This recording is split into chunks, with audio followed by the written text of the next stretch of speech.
누가복음 1장 18절에서 23절 말씀을 통해서 기도 응답의 때라는 제목으로 하나님 말씀 함께 나누겠습니다.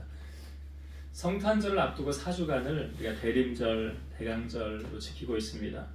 예수님의 오심을 기대하고 사모하는 마음으로 준비하는 마음으로 이 기간을 우리가 보내고 있습니다. 오늘은 그 두 번째 주일입니다.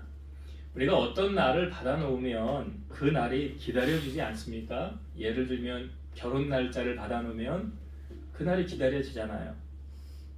고3이 된 수험생들은 이제 수험생 날짜 카운트다운 들어가지 않습니까?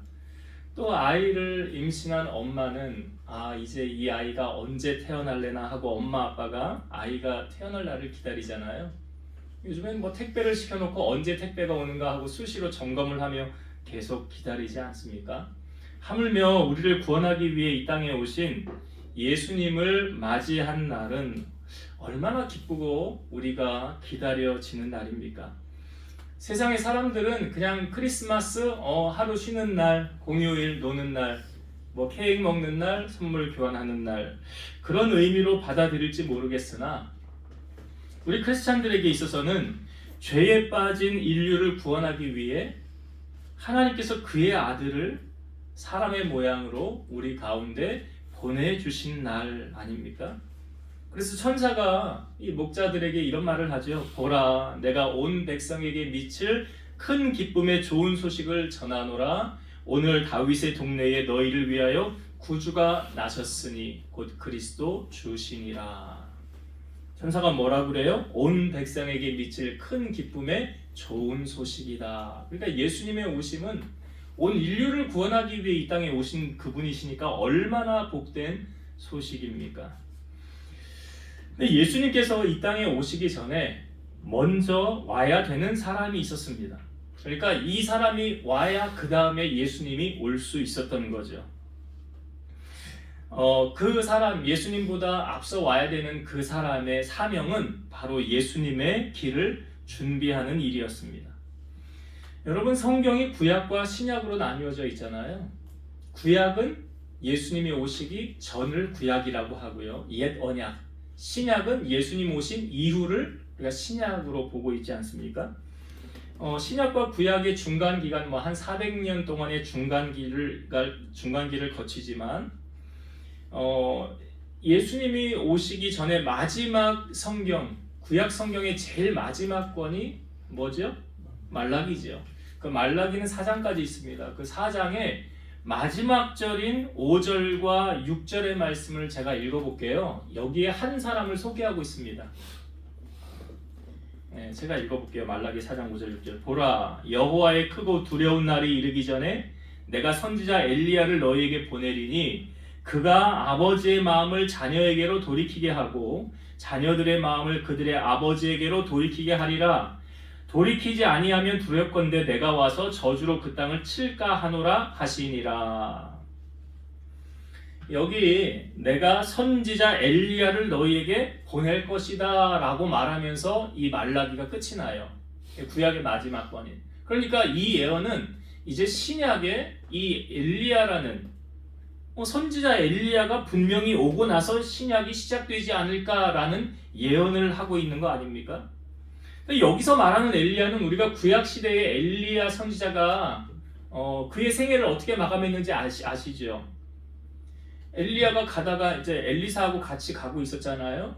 그런데 먼저 엘리야가 엘리사에게 이렇게 말합니다. 너 나한테 구할 거 있으면 한 가지 얘기해봐. 그랬더니 선생님에게 있는 성령의 그 영감의 갑절을 나에게 주시기를 원합니다 라고 엘리사가 구하죠.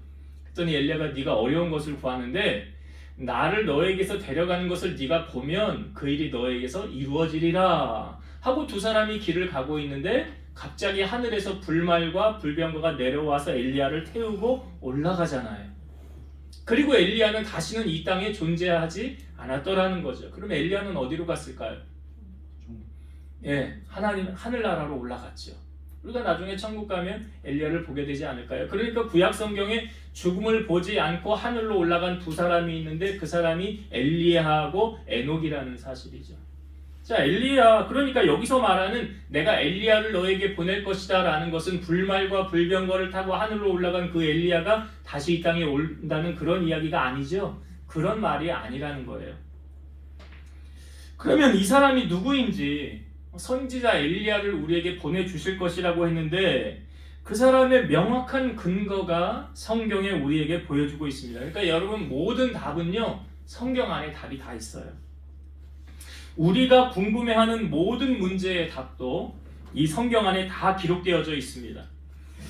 예수님께서 이 땅에 오셨음을 기록하는 이 복음서가, 그러니까 예수님이 활동했던 복음서가 사복음서죠. 마태, 마가, 누가, 요한. 근데 그 중에서 특별히 예수님의 오심, 예수님의 족보를 기록하는 두 군데의 성경이 바로 마태복음과 누가복음이에요. 그래서 마태복음은 처음에 1장 1절에 이렇게 시작하죠. 아브라함과 다윗의 자손 예수 그리스도의 계보라. 그러니까 예수님의 족보로 시작을 합니다. 마태복음 1장은요. 그러니까 예수님께서 사람이 아니다라는 반박을 할 수가 없게 성경은 우리에게 기록해 놓았죠. 그리고 또 예수님의 족보를 소개하는 곳이 마태복음과 또 한 군데가 바로 오늘 우리가 읽은 누가복음이에요. 마태복음은 예수님을 가장 먼저 소개하면서 그 성경을 우리에게 보여주고 있는 반면에 누가복음에서는 예수님을 먼저 등장시키지 않습니다.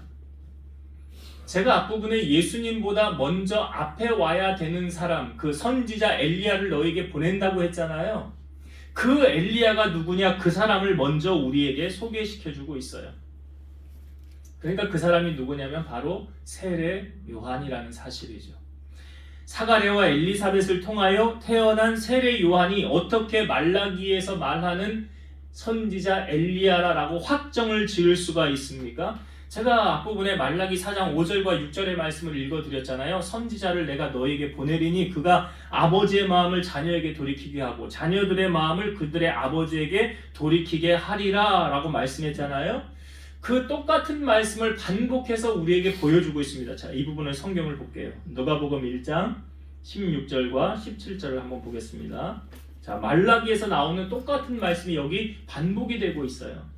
누가복음 1장 16, 17절 읽습니다. 이스라엘 자손을 주 곧 그들의 하나님께로 많이 돌아오게 하겠습니다. 그가 또 엘리야의 심령과 능력으로 주 앞에 먼저 와서 아버지의 마음을 자식에게, 거스리는 자를 의인의 슬기에 돌아오게 하고 주를 위하여 세운 백성을 준비하리라. 여기 17절에서 그가 또 엘리야의 심령과 능력으로 주 앞에 먼저 와서 아버지의 마음을 자식에게, 거스리는 자를 의인의 슬기에 돌아오게 하고 그랬죠. 이 부분의 말씀이 말라기 4장에 있는 말씀하고 똑같은 내용의 말씀이잖아요. 그러니까 말라기 4장에서 말하는 그 선지자 엘리야는 누구를 말하고 있는 것입니까? 바로 세례 요한을 말하고 있는 거예요. 여러분, 세례 요한은 그의 사명이 무엇이었습니까? 우리 교회를 오래 다닌 사람들은 다 알아요. 아, 세례 요한 주의 길을 예비한 사람. 이렇게 딱 우리가 알고 있어요. 예수님의 오실 길을 준비한 사람. 그러니까 분명한 사실은 예수님보다 먼저 와서 예수님의 길을 준비하는 사람이 바로 세례 요한이라는 거죠.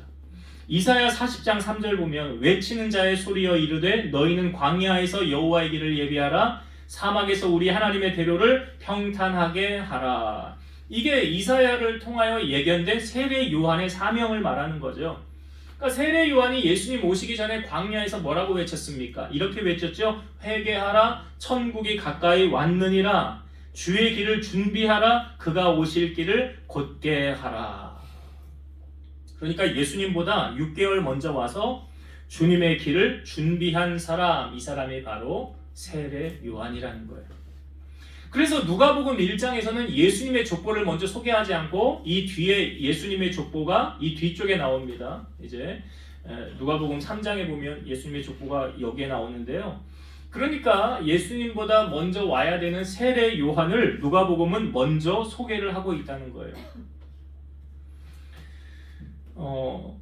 예수님보다 꼭 먼저 앞에 와서 예수님의 길을 예비한 세례 요한의 오늘 출생이 어떠했는가? 그러니까 누가복음 1장에서 기록하여지고 있는 세례 요한의 태생, 태어남을 우리가 그 과정을 살펴보면서 함께 오늘 은혜를 나누려고 합니다. 여러분, 세례 요한이 태어나려면 꼭 있어야 하는 것이 있죠. 뭐가 있어야 돼요?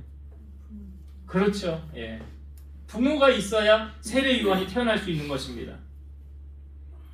하나님께서 세례 요한을 어느 가정으로 보내실까 많이 고민하셨을 거예요. 여러분, 자녀는 내가 저 가정에서 태어나고 싶다고 태어나는 것이 아니죠. 그거는 나의 선택이 아니에요. 나는 내 부모님이 금수저였으면 좋겠는데, 그래서 나는 금수저 가정에서 태어나면 좋겠다. 그렇게 금수저 자녀로 태어나는 경우는 거의 없지요. 다니엘 기도회를 보면 이번에도 많은 강사 목사님들이 있었는데 참 안타까운 목사님들이 우리에게 이렇게 보여주는 분들이 있지 않았습니까? 태어날 때부터 학대를 당하는, 어려서부터 부모에게 매를 맞고 가마니로 쌓여서 얘 죽었구나 싶을 정도로 두들겨 맞은, 그렇게 자라난 목사님이 있었죠. 또 어머니는 돌아가시고 아버지는 가정을 팽개치고 돈 벌러 가고 니네가 알아서 살아라. 그래서 이 집 저 집 떠돌아다니며 생활하였던 그런 목사님도 계셨잖아요. 그리고 늦둥이를 임신을 하였는데 얘는 큰 애가 될 거라고, 나중에 태어나면 큰 일꾼이 될 거라고, 그래서 애를 띠러 갈까 말까 띠러 갈까 말까 고민하다가 세상에 태어났는데 이 아이의 학창 시절이 뭡니까? 학교 생활 적응 잘 못하고 적을 왕따를 당하는, 왕따 인생을 살아가는 그런 자매도 보였잖아요. 자기 학교 인생이, 그래서 학교 가기 싫었고 생을 마감하고 싶을 정도로 고난을 당하는, 그러니까 이분들의 인생을 이렇게 바라보면 어디 뭐 빛이 보입니까? 미래가 보입니까? 그러니까 여러분, 자녀는 부모를 내가 선택할 수 있는 상황이 아니라는 거죠. 그러면 세례 요한의 부모님은 어떤 사람이었을까 궁금하잖아요. 성경은 가장 정확하게 우리에게 보여주고 있습니다. 뭐냐면 덧붙이고 빼지 않아요. 그냥 있는 그대로를 우리에게 보여주고 있어요. 자, 세례 요한의 부모님은 어떤 사람이었느냐, 한번 우리가 이 부분 말씀을 볼게요. 자, 1장 5절부터 7절을 볼게요. 누가복음 1장 5절부터 7절의 말씀을 읽어봅니다. 유대왕 헤롯 때에 아비야 반열에 제사장 한 사람이 있었으니 이름은 사가랴요. 그의 아내는 아론의 자손이니 이름은 엘리사벳이라. 이 두 사람이 하나님 앞에 의인이니 주의 모든 계명과 규례대로 흠이 없이 행하더라. 엘리사벳이 잉태를 못함으로 그들에게 자식이 없고 두 사람의 나이가 많더라. 자, 이것은 지금 하나님께서 이 사람들을 이렇게 인정하는 거예요. 그러니까 성경은 가장 정확하다고 그랬잖아요. 그러니까 하나님이 보는 눈이 가장 정확한데, 자, 6절을 제가 다시 한번 볼게요. 이 두 사람이 하나님 앞에 의인이니 주의 모든 계명과 규례대로 흠이 없이 행하더라. 하나님은 이 사람들을 의인으로 봤고요. 이 사람들은 어떤 일이 있어도 말씀에 순종하며 살아왔던 사람이라는 거예요. 누가 인정하고 있어요? 하나님이 인정하고 있어요. 그럼 맞아요, 틀려요? 맞는 거죠. 맞는 거예요. 여러분, 하나님 앞에 인정받으면 뭐 그것보다 더 소중한 건 없지 않습니까? 요한복음 1장에도 나다나엘이 나올 때 예수님이 나다나엘을 향하여 했던 말씀이 이거예요. 이는 참 이스라엘 사람이라 그 속에 간사한 것이 없도다. 간사함이 없도다는 다른 말로 뭐예요? 진실한 사람이라는 거잖아요. 아주 큰 칭찬을 받지 않습니까? 우리도 주님 앞에 서면 주님이 각자 여러분들을 다 평가할 거 아니에요. 너는 어떤 사람이다, 너는 어떤 사람이다. 그게 다 우리가 평가를 받는다는 사실이죠. 자, 그런데 이 사람들이 이렇게 하나님 앞에 의인이고 말씀대로 순종하며 살아왔음에도 불구하고 그들의 삶은 어떠했느냐? 7절에 보니까 이렇게 나오죠. 엘리사벳이 잉태를 못함으로 그들에게 자식이 없고 두 사람의 나이가 많더라. 이게 이제 좀 아이러니한 거예요. 왜냐하면 여러분, 우리가 하나님의 말씀대로 살고 뜻대로 살고 하나님 기쁘시게 하며 살면 우리의 삶에 어떤 일이 펼쳐져야 됩니까? 만사 형통이라는 것이 펼쳐져야 되잖아요. 모든 게 잘 돼야 되잖아요. 그렇지 않아요? 그런데 이 사가랴와 엘리사벳을 보니까 아니 의인이고 말씀대로 살았는데 어떤 일이 벌쳐졌습니까? 아이를 낳지 못하고 나이는 많았더라. 그러면 사람들은 분명히 이렇게 말할 거예요. 아니 저 분명히 하나님 앞에 뭔가 걸리는 게 있어. 그러니까 하나님이 지금까지 자녀를 안 주셨지. 지금 시대적인 배경을 놓고 보면 여자가 아이를 낳지 못한다? 그러면 사람들은 어떤 시각으로 바라보면 저 하나님하고 뭔가 문제가 있구만. 이스라엘 여자들은 아이를 낳지 못하면 하나님께 저주를 받았다라고 말을 합니다. 대표적인 사람이 다윗이 그 법궤를 옮기고 가서 집에 가서 자기들 축복하려고 가정을 축복하려고 하는데 그 사울의 딸 다윗의 아내 미갈이 나와서 다윗에게 뭐라고 그래요? 왕이 오늘 어찌나 채통이 없으신지. 그게 뭐 하는 겁니까? 그런 거예요. 그러니까 다윗이 뭐라고 그러냐면 나는 하나님 앞에서 행한 거라고. 나는 그거 하나님 앞에서 최선과 힘을 다하여 주님 앞에 영광 올려드린 거라고 라고 얘기를 하죠. 그 다음에 성경에 보면 미갈이 죽는 날까지 자녀가 없었더라 라고 나와요. 안타까운 말이죠. 그러니까 여기 지금 이 사가랴와 엘리사벳을 볼 때 세상 사람들의 시각은 어떠했을까요? 의인? 무슨 의인이 그래? 무슨 하나님의 말씀대로 사는데 삶이 저래? 왜 저런 일이 펼쳐져? 라고 하면서 사람들이 어떤 판단을 했을까요? 내 생각은 말이야. 저 사람들이 저렇지 않아. 그렇지 않아. 근데 여러분 예수님께서 산성수훈에 우리에게 판단하지 말라고 말씀하시죠. 마태복음 7장 1절에서 3절 비판을 받지 아니하려거든 비판하지 말라. 너희가 비판하는 그 비판으로 너희가 비판을 받을 것이요 너희가 헤아리는 그 헤아림으로 너희가 헤아림을 받을 것이니라. 어찌하여 형제의 눈 속에 있는 티는 보고 네 눈 속에 있는 들보는 깨닫지 못하느냐. 남의 허물은 잘 봐요. 아주. 남의 잘못한 건 잘 본다고요. 근데 내가 잘못한 거는요? 잘 못 봐요. 그러니까 예수님 뭐라고 그래요? 외식하는 자여 먼저 네 눈 속에서 들보를 빼어라. 그 후에야 밝히 보고 형제의 눈 속에서 티를 보리라. 먼저 내 눈 속에 들보를 빼라고 말씀하시잖아요. 한자 사자성어에 이런 말이 있죠. 역지사지라는 말이 있죠. 역지사지.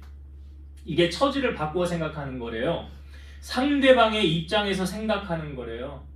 역지사지 하다 보면 이해가 된다는 거죠. 이거는 내 생각을 내려놔야 상대방의 입장에서 생각할 수 있다는 거죠. 예수님은 상대방의 입장에서 생각을 해주는 분이셨어요. 히브리서 4장 15절 보면 우리에게 있는 대제사장은 우리의 연약함을 동정하지 못하실 리가 아니요 모든 일에 우리와 똑같이 시험을 받으신 이로되 죄는 없으시니라. 우리의 연약함을 동정하지 못하실 리가 아니라는 이 표현이 뭐예요? 주님이 우리의 입장에서 생각하고 이해하고 받아주셨다는 말씀이잖아요. 예수님의 이 땅에 오셔서 중점 사역 3가지는 예수님은 가르치시고 치유하시고 전파하는 사역을 하셨어요. 성경에 그걸 기록한 다음에 그 다음에 나오는 말씀이 마태복음 9장 36절 무리를 보시고 불쌍히 여기시니 이는 그들이 목자 없는 양과 같이 고생하며 기진함이라. 예수님이 그들을 보시고 어떤 마음을 가지셨어요? 불쌍히 여기셨더라. 여러분 사가랴와 엘리사벳도 이 부부를 바라볼 때 하나님의 시각으로 바라보면 우리가 어떻게 바라봐야 되느냐? 이렇게 바라봐야 돼요. 아유 그렇게 힘들고 어려워도 신앙을 놓지 않고 십자가의 길을 걸어가는 이 두 분을 바라보니까 너무 감동이 됩니다. 두 분의 신앙이 우리들에게 큰 은혜가 됩니다. 언제나 변함없이 이 맡은 일에 충성을 다하고 다른 사람들을 섬기는 당신들을 보면서 나도 그렇게 살아야 되겠다고 다짐을 하게 됩니다. 이렇게 바라봐야 된다는 거예요. 사가랴 엘리사벳을 볼 때. 그런데 이렇게 바라보지 않고 내 안에 삐딱한 마음이 있으면, 정죄하는 마음이 있으면, 판단하는 마음이 있으면 이렇게 생각하겠죠. 야, 저거 다 형식적인 거야. 아니 좀 생각을 해봐. 하나님 잘 섬겼으면 앞길이 왜 막히냐고. 저 나이가 되도록 자녀가 없다는 게 말이 되냐? 저거 분명히 잘못한 게 있지. 저 자신들을 바라보고 회개해야 돼. 여러분들은 정말로 여러분 주변에 있는 사람들이요, 잘 됐으면 하는 마음이 있습니까? 아니면 망했으면 하는 마음이 있습니까? 잠언 24장 17, 18절 네 원수가 넘어질 때에 즐거워하지 말며 그가 엎드려질 때에 마음에 기뻐하지 말라. 여호와께서 이것을 보시고 기뻐하지 아니하사 그의 진노를 그에게서 옮기실까 두려우니라. 불난 집에 부채질한다 이런 말 있잖아요. 예? 강 건너 불구경한다. 다 옳지 않은 말이에요. 잠언 15장 18절 분을 쉽게 내는 자는 다툼을 일으켜도 노하기를 더디하는 자는 시비를 그치게 하느니라. 그러니까 싸움의 원인을 제공하는 사람들이 있어요. 왜 그런지 아세요? 마음의 문제. 마음. 여러분 삐딱한 마음의 근원지가 어딘 줄 아십니까? 우리 마음에 쓴뿌리가 있으면 세상을 삐딱하게 봐요. 세상을 비판하게 봐요. 아름답고 좋게 보이지가 않아요. 왜? 내 마음에 쓴뿌리라는 이 색안경을 내가 끼고 세상을 바라보니까 온통 그렇게 보이는 거예요, 세상이. 히브리서 12장 15절 너희는 하나님의 은혜에 이르지 못하는 자가 없도록 하고 또 쓴뿌리가 나서 괴롭게 하여 많은 사람이 이로 말미암아 더럽게 되지 않게 하며. 신앙생활하면서 가장 중요한 게 은혜 받는 거잖아요. 여러분들은 오늘 와서 은혜 받고 돌아가면 세상을 승리하며 살아갈 수 있어요. 그래서 하나님의 은혜에 이르지 못하는 자가 없도록 하고, 다 은혜 받으라는 말이잖아요. 그 다음 나오는 말이 뭐예요? 쓴뿌리가 나서 괴롭게 해서 많은 사람을 이로 말미암아 더럽게 되지 않게 하며. 그러니까 내가 쓴뿌리가 있으면 다른 사람들을 어떻게 하는, 힘들게 하는 거예요. 공동체를 힘들게 한다고요. 나의 이 쓴뿌리가. 우리나라가 저번 주에 참 혼란스러웠죠. 여러분들은 그 일을 바라보면서 어떤 생각이 드셨나요? 저는 이런 생각이 왔어요. 하나님 앞에 기도하지 못한 것이 너무 죄송했어요. 디모데전서 2장 1절에서 2절 그러므로 내가 첫째로 권하노니 모든 사람을 위하여 간구와 기도와 도고와 감사를 하되 임금들과 높은 지위에 있는 모든 사람을 위하여 하라. 이는 우리가 모든 경건과 단정함으로 고요하고 평안한 생활을 하려 함이라. 첫째로 권하노니 뭐 하래요? 간구와 기도와 도고는 중보기도예요. 간구와 기도와 도고와 감사를 하되 그 다음에 누구를 위해 기도하래? 임금들과. 임금들이 오늘날로 말하면 누구예요? 그래요. 그 다음에 높은 지위에 있는 사람들은요? 누굴 말할까요? 국회의원들, 정치인들. 그럼 기도하세요? 대통령과 높은 지위에 있는 그런 사람들을 위하여 뭐하라? 기도하래요. 이유가 뭐래요? 그 다음 나오는 우리가 모든 경건과 단정함으로 고요하고 평안한 생활을 하게 하려 함이라. 하나님의 사람들은요, 나라에 위기가 왔을 때 기도했어요. 사무엘 선지자가 이스라엘 백성들을 다 모아놓고, 왕정시대 전이잖아요. 다 모아놓고 미스바로 모이라고 그래요. 우리가 하나님 앞에 회개의 성회를 하자. 우리가 하나님 앞에 회개하며 자복하자. 그 회개의 성회가 이루어졌을 때 블레셋이 그 소식을 알고 쳐들어오지 않습니까? 그때 이스라엘 백성들이 뭐라고 말해요? 우리를 위해서 온전한 번제를 하나님 앞에 드려주십시오. 그래서 그 온전한 번제를 드리고 나서 하나님이 그 예배를 받으셨지요. 그 다음에 하나님이 응답하신 다음에 어떤 일이 나타났습니까? 블레셋 지방에 큰 번개, 우레를 떨어뜨려서 블레셋을 패하게 하시잖아요. 그 전쟁의 승패가 어디서 결정되는 거예요? 하나님의 손 안에서. 우리나라 1907년에 평양 대부흥성회가 그때 있었죠. 그때 회개의 성회였어요. 그 말씀을 전하는 분이 자기가 잘못한 것을 고백하고 회개한다고. 내가 다른 사람의 것을 취한 것을 회개한다고. 그랬더니 그 회개가 도화선이 되어서 모든 사람들이 거기 있는 것을, 자기 안에 있는 모든 악함을 다 하나님 앞에 회개하는 회개의 성회가 일어났었어요. 그때 큰 부흥의 역사가 나타났다는 거예요. 오늘 우리 안에 하나님 앞에 진정한 회개가 임하지 않는다면 하나님의 부흥은 기대할 수 없어요. 사무엘상 12장 22절에서 24절, 여호와께서는 너희를 자기 백성으로 삼으신 것을 기뻐하셨으므로 여호와께서는 그의 크신 이름을 위해서라도 자기 백성을 버리지 아니하실 것이요, 나는 너희를 위하여 기도하기를 쉬는 죄를 여호와 앞에 결단코 범하지 아니하고 선하고 의로운 길을 너희에게 가르칠 것인즉 너희는 여호와께서 너희를 위하여 행하신 그 큰 일을 생각하며 오직 그를 경외하며 너희의 마음을 다하여 진실이 섬기라. 여기 사무엘은 여호와 하나님 앞에 기도하기를 쉬는 죄를 범하지 않는다. 이거 돌려 말하면 뭐예요? 기도 안 하면 죄 짓는 거래잖아. 기도 안 하면.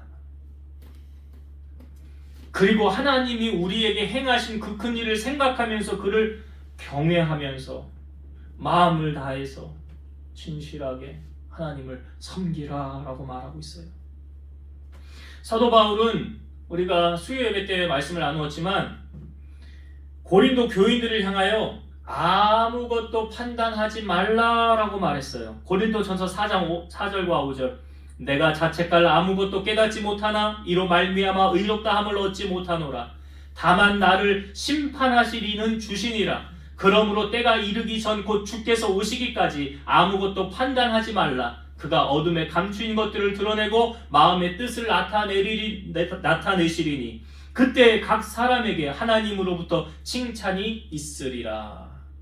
여기 나를 심판하실 이는 주시니라, 예정 성경 나를 판단하실 이는 주시니라. 그러니까 여러분, 사가랴와 엘리사벳을 지금 누가 판단하고 있어요? 하나님이 판단하고 있잖아요. 가장 정확하게 보고 계시잖아요. 그럼 하나님이 우리도 가장 정확하게 판단하고 계시지 않을까요? 간음하다가 현장 중에 잡혀온 여인이 있었습니다.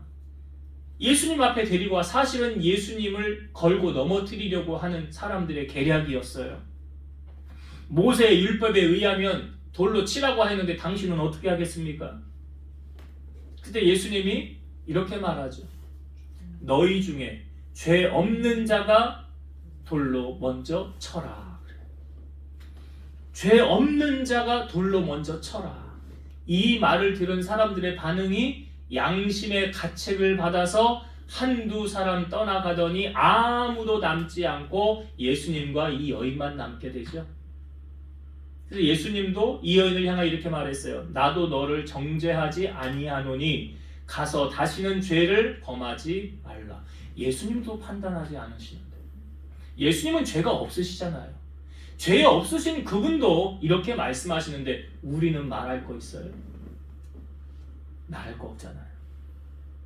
그러니까 내 생각의 잣대로 정죄하고 판단하는 것은 잘못된 판단이 일 가능성이 많다라는 거죠. 그렇게 하지 않기 위해서 우리가 어떻게 해야 될까요? 예수님의 마음을 품으셔야 돼요. 예수님 마음을 품으셔야 된다고요. 예수님이 뭐라고 했어요? 나는 마음이 온유하고 겸손하니. 예수님의 마음이 뭐라고요? 온유하고 겸손하니. 그 예수님도 판단하지 않는데. 그러니까 예수님의 마음을 품는 사람은 판단을 하지 않아요. 그리고 예수님은 긍휼히 여기는 마음으로 영혼을 사랑하고 그 어려움에 처한 자들을 위로해주고 권면해주는 사랑이 많으신 주님이시더라. 오늘 우리가 그 마음 품기를 원해요.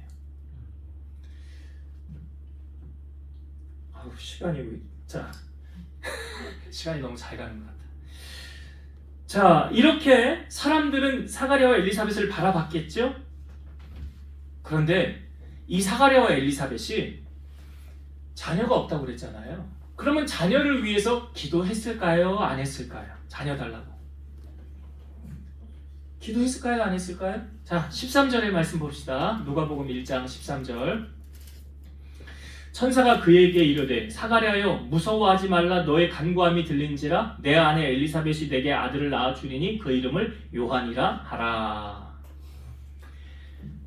지금 사가랴가 제사장이라 그 제사장 차례에 따라서 이제 성전에 분향하러 갔는데 천사가 나타난 거예요.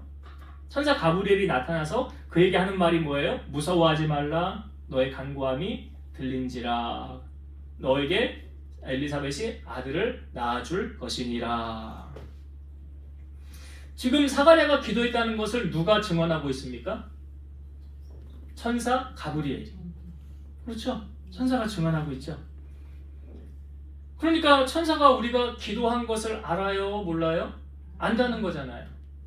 알아요. 계시록 5장 8절 보면 그 두루마리를 취하심에 네 생물과 24 장로들이 그 어린 양 앞에 엎드려 각각 검은 고와 향이 가득한 금대접을 가졌으니 이 향은 성도의 기도들이라.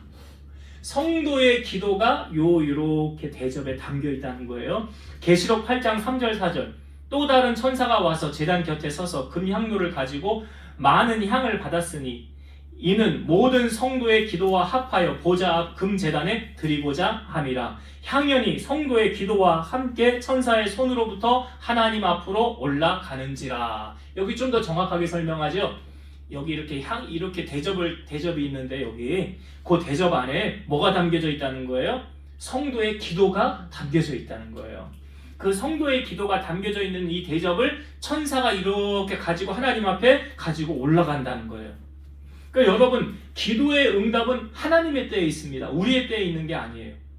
근데 제가 보니까 이 대접에요, 이 기도가 물이 어떻습니까, 여러분? 물이 가득 이렇게 가득 차면 흘러넘치죠.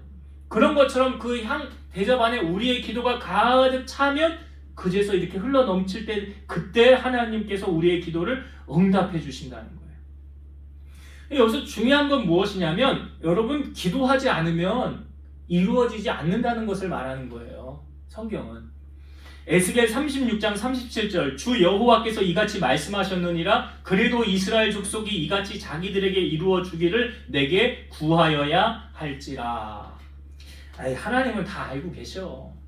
내가 뭐 구하지 않아도 알아서 다 기도 안 해도 다 일하실 거야. 천만에. 잘못 알고 있는 거예요. 야고보서 4장 2절에서 3절 너희가 얻지 못함은 구하지 아니하기 때문이요 구하여도 얻지 못함은 정력으로 쓰려고 잘못 구하기 때문이라. 왜 못 얻었대요? 왜? 구하지 않았기 때문에. 구하지 않았기 때문에. 오늘 분명한 사실은 사가랴와 엘리사벳이 하나님 앞에 자녀를 구했다는 사실 아닙니까?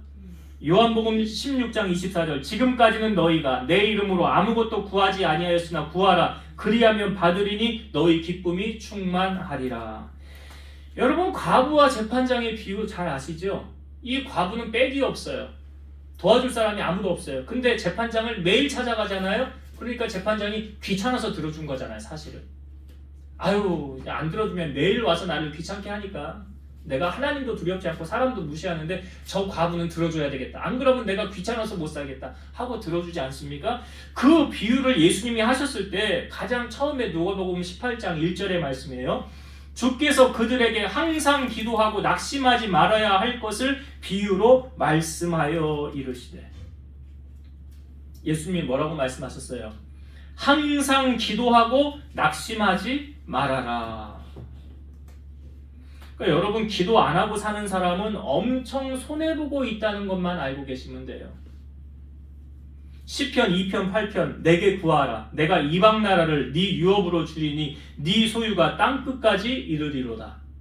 시편 81편 10절 나는 너를 애굽 땅에서 인도하여 낸 여호와 내 하나님이니 네 입을 크게 열라 내가 채우리라. 그러니까 하나님은 살아계셔서 우리의 기도를 들으신다는 거예요. 천사가 우리 향로, 우리 대접, 내 각자 여러분들의 기도의 대접에 그 기도를 다 쌓은 걸 이렇게 보고 찰랑찰랑해서 넘칠 것 같으면 꼭 이렇게 들고 가서 하나님이 응답해 주셔야 되겠는데요. 하나님 이제 때가 됐는데요. 근데 그 대접에 기도가 차이지 않으면 그렇죠. 안 이루어지는 거예요. 기도는 해도 되고 안 해도 되는 게 아니에요. 기도를 그래서 호흡이라고 그러잖아요. 자, 분명히 내가 기도한 것을 천사가 알았죠. 그래. 너 기도했고 기도한 거 이제 하나님이 응답해 주시려고 그래. 그래서 가브리엘 천사가 나타나서 너의 기도한 거 하나님 이제 들어주실 거야 라고 말했어요. 자, 그런데 현실은 어떠했느냐? 18절을 한번 봅시다. 1장 18절. 사가랴가 천사에게 이르되 내가 이것을 어떻게 할리요? 내가 늙고 아내도 나이가 많으니이다. 천사가 이제 말라기에 있는 그 예언의 말씀 해주시고 그 다음에 아들을 낳을 것이다 라고 말했는데 사가랴가 뭐라고 그래요? 내가 이것을 어떻게 할리요? 이게 뭔 말이에요? 이거 실현 불가능하잖아요. 예전엔 됐죠. 이게 무슨 말이냐면 아이를 이제 낳지 못하는 그런 환경이 됐다는 거잖아요. 내가 늙고 아내도 나이가 많습니다. 현실적으로 불가능하다는 거예요. 36절 한 절 더 봅시다. 36절. 이건요 천사가 마리아에게 한 말인데 36절 보세요. 보라, 네 친족 엘리사벳도 늙어서 아들을 배었느니라. 본래 임신하지 못한다고 알려진 이가 이미 6달이 되었나니. 엘리사벳이 지금 세례 요한을 임신한 게 6달이 됐다는 거예요. 근데 성경은 뭘 말합니까? 본래 임신하지 못한다. 이게 뭔 말이에요? 본래 아이 못 낳는 사람. 그럼 실현 가능해요? 불가능해요? 실현 불가능한 거잖아요. 근데 임신 됐어요? 안 됐어요? 됐잖아요. 여러분, 신앙은요 상식을 가지고 하는 게 아니에요. 여러분, 상식으로 신앙을 접근하지 마세요. 상식으로 접근하면 아브라함도 이삭을 못 낳는 거지요. 사라가 이미 폐경됐는데 그럼 어떻게 아들을 이삭을 낳아요? 못 낳는 거지. 처녀인 마리아는 이 누가복음 1장에요 3가지의 이적이 나옵니다. 3가지의 이적이 나와요. 그 첫 번째는 세례 요한의 탄생이에요. 본래 아이를 못 낳는 사람이 애를 가져 애를 낳다. 기적 아니에요? 근데 더 놀라운 기적은 처녀인 마리아가 임신했다. 처녀가 혼자 임신했어요. 이게 말이 돼요? 안 되잖아요. 그 기적이 나온 거예요. 세 번째 기적은 뭐냐면 이 말을 믿지 못한 사가랴가 천사하고 대면하고 나온 다음에 그 다음에 말을 못하는 자가 됐어요. 하루아침에 말을 못하는, 네가 내 말을 믿지 않으니 네가 말을 못하는 자가 되리라. 때가 되면 내 말이 이루어지리라. 그런데 이 사가랴가 언제 다시 말을 하게 됩니까? 애 이름을 짓는데 보통은 아버지 이름 따서 짓는데 야 칠판 가지고 와봐. 거기다 요한이라고 이름을 쓰고 이제 요한이라고 하라라고 할 때 그때 입이 열려 혀가 풀리고 말을 하여 하나님을 찬송하게 되었더라. 그러니까 부정적인 말을 할 거면 아예 말 못하는 게 낫다. 부정적인 말을 할 바에는 아예 말을 못하게 하는 게, 사가랴 말 못하게 된 거 아닙니까? 왜요? 은혜 안 되니까. 은혜 안 되는 말은 하지 마시라고요. 성경에 뭐라고 그래? 듣는 자들에게 은혜가 되게 말을 하라라고 그러잖아요. 내 말을 통해서 듣는 사람이 은혜가 되는 말을 해라. 안 그럴 거면 하지 말라는 거예요. 그러니까 이제 하나님의 응답의 때는 가장 정확하시다는 거죠. 그러니까 우리가 기도하고 낙심하거나 좌절하지 말라라고 말하는 거예요. 제가 말씀을 정리하고 마칠게요. 여러분, 우리가 신앙생활하면 중요한 거 있어요. 오늘 사가랴와 엘리사벳이 하나님의 말씀대로 순종하며 살고 기도했기 때문에 응답을 받은 거예요. 그러니까 여긴 중요한 원리가 있어요. 사람들은 몰라줘도 돼. 주님이 알아주시면 되지. 제가 목회를 하면서도 위로를 받는 부분이 뭔지 아십니까? 주님이 알아주시니까 위로가 되는 거예요. 여러분, 주님과 여러분들만 아는 은밀한 어떤 뭔가가 좀 있어야 되지 않아요? 주님과 나만이 아는 은밀한 것들. 네? 그런 것들 없으세요? 그런 게 있어야지. 그런 게 있어야지 신앙생활 할 맛 나는 거 아니에요. 지금 이 사가랴와 엘리사벳 하나님이 정확하게 알아주시잖아요. 우리 하나님은 실수를 하지 않으세요. 참 정확하세요. 그래서 여러분, 사람에게 인정받는 것도 중요하지만 더 중요한 것, 하나님께 인정받는 것. 다윗이 그랬잖아요. 이세 아들 집에 8인데 7은 다 인정을 받지 못했어요. 누구에게? 하나님께. 그러니까 이 사무엘이 와서 기름을 부려고 하는데 첫째, 딱 됐거든. 조건이 맞아요. 키도 크죠. 인물도 출중하죠. 얘는 왕이 돼도 결격 사유가 없어요. 흠이 없어요. 근데 하나님 뭐라 그래요? 얘 아니야. 얘 버렸어. 사람은 외모를 보지. 나는 중심을 봐. 그렇게 해서 첫째부터 7째까지 다 노했잖아요. 근데 막내 다윗은 그 자리에 또 없었어요. 양을 치러 가 있는데 빨리 걔를 데려오래. 데려고 와서 섰더니 뭐라 그래요? 하나님이 이 아이가 그 아이. 기름 부을 자 왕이 될 자가 이 아이. 뭘 보시고 다윗을 왕으로 세우신 거예요? 그 중심을 본 거잖아요. 마음을 본 거예요. 여러분, 하나님이 여러분들 외모를 보십니까? 중심을 보세요. 마음 보신다고. 마음을 깊이 헤아려 다 보신다고요. 그러니까 하나님의 마음에 들기 위해서는 내 마음이 어디를 향하고 있어야 돼요? 하나님을 향하고 있어야지. 그게 텔레파시가 통하는 거 아니에요? 하나님하고 나하고. 그래서 하나님의 마음에 맞는 사람이 돼야 되는 거예요. 그러기 위해서 사가랴와 엘리사벳이 어떻게? 하나님 앞에 의인이고 주의 모든 계명과 규례대로 흠이 없이 행하더라. 그러니 어떻게 하나님이 안 기뻐할 수가 있어요, 이 사람은? 어떻게 하나님이 이 가정에 예수님의 길을 예비한 세례 요한 너네 집에 보내면 딱이다. 야. 이 중요한 일을 내가 너희에게 맡겨야 되겠다. 하나님 그렇게 행하신 거라고요. 그러니까 여러분들, 우리가 하나님 앞에 쓰임받기 위해서 이렇게 살아야 되는 거죠. 이렇게 사셔야 돼요. 세상과 타협하지 않고. 두 번째로는 여러분, 사가랴와 엘리사벳이 이 불가능한 것을 놓고 기도했어요, 안 했어요? 사실 보니까 불가능한 것에서 본래 임신하지 못한다는 건 아이를 못 갖는 몸이잖아요. 그러면 기도할 이유가 있어요, 없어요? 기도해도 응답도 없는데 기도해도 안 이루어질 텐데 뭐하러 기도해? 그랬나요? 아니잖아요. 아니잖아요. 그러니까 기도는 불가능을 가능케 하는 거예요. 그래서 여러분들이 기도 안 하면 엄청 손해보고 산다는 것만 아시면 돼. 그리고 기도할 때 왜 내 생각의 잣대로 하나님을 제한합니까? 아니, 하나님은 요것밖에 못 하실 거야. 내 손바닥 요만큼만 일하시면 돼. 아니, 성경은 뭐라고? 내 입을 넓게 열라라는 게 뭐예요? 불가능한 걸 믿음으로 구하라는 거 아니에요? 근데 내 상식에 사로잡혀 있으니까 내 믿음이 요거밖에 안 되니까, 이 그릇 존쟁이 요만큼밖에 내 믿음이 안 되니까 거기에 하나님의 기적이 그거 얼마나 부어지겠냐고요. 안 부어지죠. 제가 예전에요, 어떤 성경책을 어느 교회에다 놓고 왔었는데 나중에 어느 분이 제 성경책을 갖다 줬는데 제가 거기다 기도 제목을 이렇게 적었었어요. 근데 나중에 시간이 지나서 보니까 이 기도 제목이 다 응답이 된 거야. 다 응답이, 제 아내도 알아요. 야, 그래서 하나님의 응답의 때가 분명히 있구나. 여러분, 그래서 기도 노트를 만드시든지 기도 수첩을 만드셔가지고 거기다 기도 제목을 적으시라고요. 그래서 하루에 한 번씩 그냥 보고 읽고 기도하시라고요. 그리고 나중에 시간이 지나서 보면 하나님의 때에 다 이루어진다는 거 아닙니까?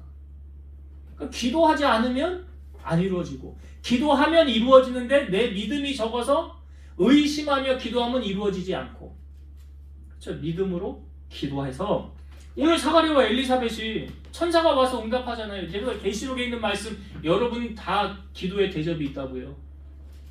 거기에 기도가 차여야 그래서 응답이 되는 거예요. 기도에, 거기 대접에 차게 여러분 기도하셔서 하나님의 때에 하나님의 응답을, 기적을 경험하는 여러분 되시기를 주의 이름으로 축원드립니다. 기도하시겠습니다.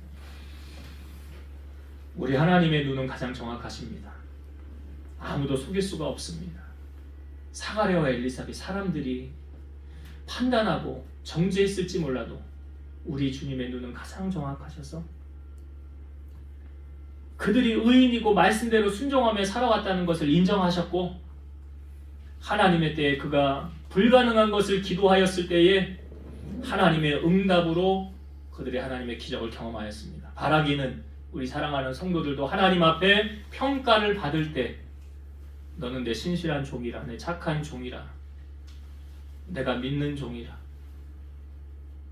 그런 하나님의 응답을 듣는 우리 성도들 되게 하시고, 이전에는 하나님의 기적을 체험하지 못하였지만 이제는 내가 믿음으로 기도하여 하나님의 때에 하나님의 기도의 응답을 경험하고 간증하고 살아가는 우리 성도들 다 되게 하여 주옵소서. 예수님 이름으로 기도드리옵나이다. 아멘.